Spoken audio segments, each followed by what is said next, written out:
भर रस्त्यात दारूच्या नशेत धिंगाणा घातल्याच्या घटनेत हल्ली वाढ होते। अशा 2 घटना मागच्या 2 दिवसांमध्ये संभाजीनगरमध्ये घडल्यात। या घटनांविषयी आणि त्यानंतर कारवाईच्या मागणीविषयीचा हा रिपोर्ट बघूयात। तुझी चाल तुरु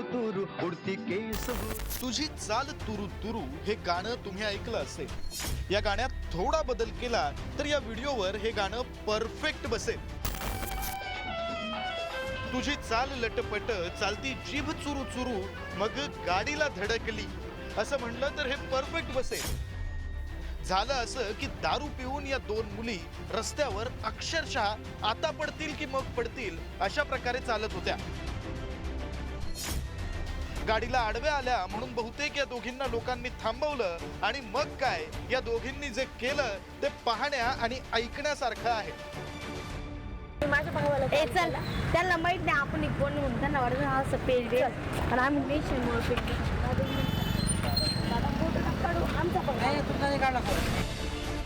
फोटो नका काढू असं एक मुलगी म्हणते तर दुसरी निर्लज्जपणे आम्हाला फरक पडत नाही असं म्हणते।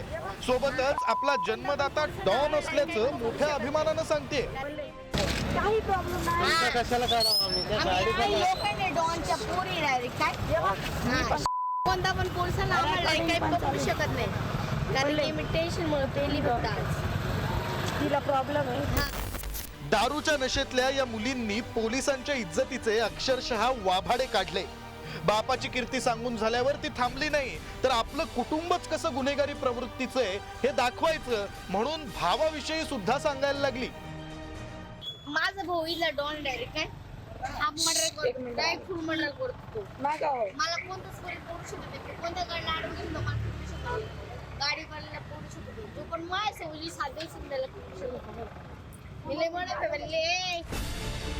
आता एवढं सगळं झाल्यावर जी मुलगी थोडी शुद्धीत होती तिलाच चप्पल काढण्याची धमकी नशेत धुंद असलेल्या मुलीनं दिली। नसन जायचं तर मग मी चप्पल काढलंय आपलं खानदान रस्त्यावरच्या गाड्या पोलीस खातं या सगळ्यांचे या मुलींनी अवघ्या मिनिटभरात वाभाडे काढले। पण ही काही संभाजीनगर मधली अशा प्रकारची पहिलीच घटना आहे असं नाहीये। 2च दिवसांपूर्वी अशीच घटना संभाजीनगर मधल्या समर्थनगरच्या रस्त्यावर घडली होती। महिलांनी इतका धिंगाणा केला की पोलिसांना तिथे येऊन या मद्यधुंद महिलांना गाडीतून घेऊन जावं लागलं होतं। संभाजीनगर मधल्या या अशा वाढत्या घटना चिंता वाढवणाऱ्या आहेत।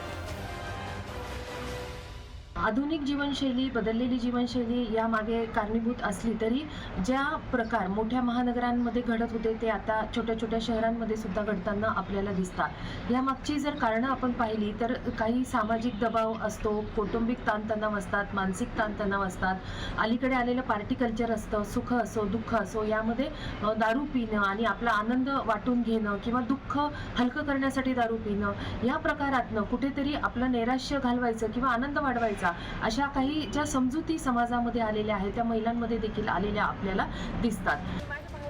दारू पिऊन धिंगाणा करणाऱ्यांचे वाटेल ते बरळणाऱ्यांचे हे असे व्हिडिओ पाहून उर्दू कवी तहसीब हाफीच्या ओळी आठवतात। पत्थर को शर्म कह देते हो मिट्टी को हवा कह देते हो तुम्हें याद नहीं रहता हाफी तुम पीकर क्या कह देते हो ऐसा भी क्या है बोतल में जो पागल हो जाते हो।